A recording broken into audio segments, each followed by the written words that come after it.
प्युठान नगरपालिकाले एक ओडा एक कालोपत्री सडक अभियान सञ्चालन गरेको छ। नगरपालिकाको वर्तमान नेतृत्व निर्वाचित भएपछि आर्थिक वर्ष 2079-80 देखि एक ओडा एक कालोपत्री सडक सुधार गर्ने अभियान अन्तर्गत मुख्य ग्रामीण सडकको कालोपत्री तथा ढलान धमाधम गर्न थालेको हो। प्युठान नगरपालिकाको स्रोत न्यून भए तापनि सडक पूर्वाधार क्षेत्रमा दिगो विकासको लक्ष्य अनुसार प्युठान नगरपालिकाले पहिलो वर्षदेखि कालोपत्री सुरु गरेको हो। पहिलो वर्ष 1 किलोमिटर सडक कालोपत्री गरेको छ भने 350 मिटर सडक ढलान तथा 2 किलोमिटर बढी ढलान तथा कालोपत्रीको पूर्व तयारी गरेको थियो। गत वर्ष 2 किलोमिटर बढी सडक कालोपत्री तथा 400 मिटर ढलान काम सम्पन्न भएको छ। चालु आर्थिक वर्षमा 2.5 किलोमिटर सडकको कालोपत्री तथा 500 मिटर बढी ढलानको काम भइरहेको छ। 5 वर्षभित्र पालिका भित्रका सबै ओडामा मुख्य सडकहरू कालोपत्री तथा ढलान गरी 12 महिना यातायात सुचारू लगायतका सडक निर्माण गर्ने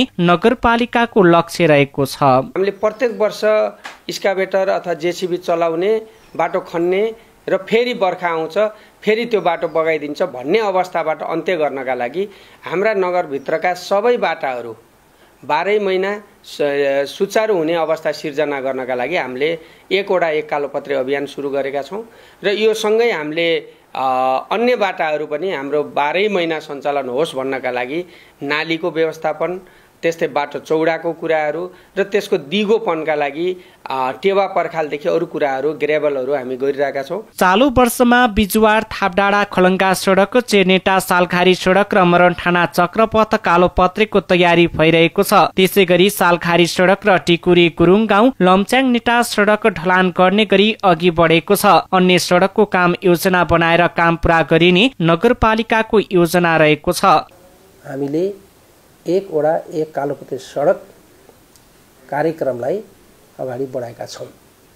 यसका निम्ति विभिन्न ओडाहरूमा कामहरू सम्पन्न भइसकेका पनि छन् र कुनै ओडाहरूमा काम निरन्तर अगाडि बढिरहेका छन् र यसले ओडावासीहरूको जुन यातायातको सरलता र पहुँच पुर्याउने जुन उद्देश्य हो, यसले त्यहाँको यातायातलाई, त्यहाँको उत्पादनलाई, त्यहाँको रोजगारलाई यी सबै विविध विषयहरूसँग जोडेर हामीले एउटा महत्त्वपूर्ण योजना जुन अगाडि बढायौँ, यसले सबै ओडाहरूमा यातायातको पहुँचलाई थप सरल र सुविधायुक्त बनाउँछ भन्ने हाम्रो चाहना हो। यसका अतिरिक्त सङ्घ तथा प्रदेशसँग समेत नगरपालिकाका सबै ओडाका महत्त्वपूर्ण सडक कालोपत्रीका लागि नगरपालिकाले अनुरोध गरेको छ। यसै अन्तर्गत बिजुवार टारी ढुङ्गेठाँटी सडक, भित्रीकोट बिजुवार सडक, बागदुला मरणठाना सडक स्तर उन्नति, कालोपत्री तथा ढलानका लागि धमाधम काम भइरहेको छ। नगरपालिकाले भित्री मुख्य सडकलाई धमाधम कालोपत्री गरेपछि जोखिमपूर्ण तथा समयको बचत हुन थालेको स्थानीयवासी बताउँछन्। धेरै अप्ठ्यारो थियो, अहिले त धेरै खुसीको कुरो हजुर, यो त धेरै सहिलो छ।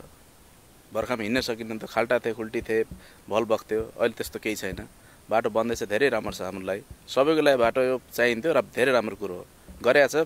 उहाँहरूलाई पनि धन्यवाद, हामीलाई पनि धेरै राम्रो छ। पहिले मान्छे बोकेर हिँड्न पर्थ्यो बिमारीलाई, अहिले घर घर अटो छ, एम्बुलेन्स छन्।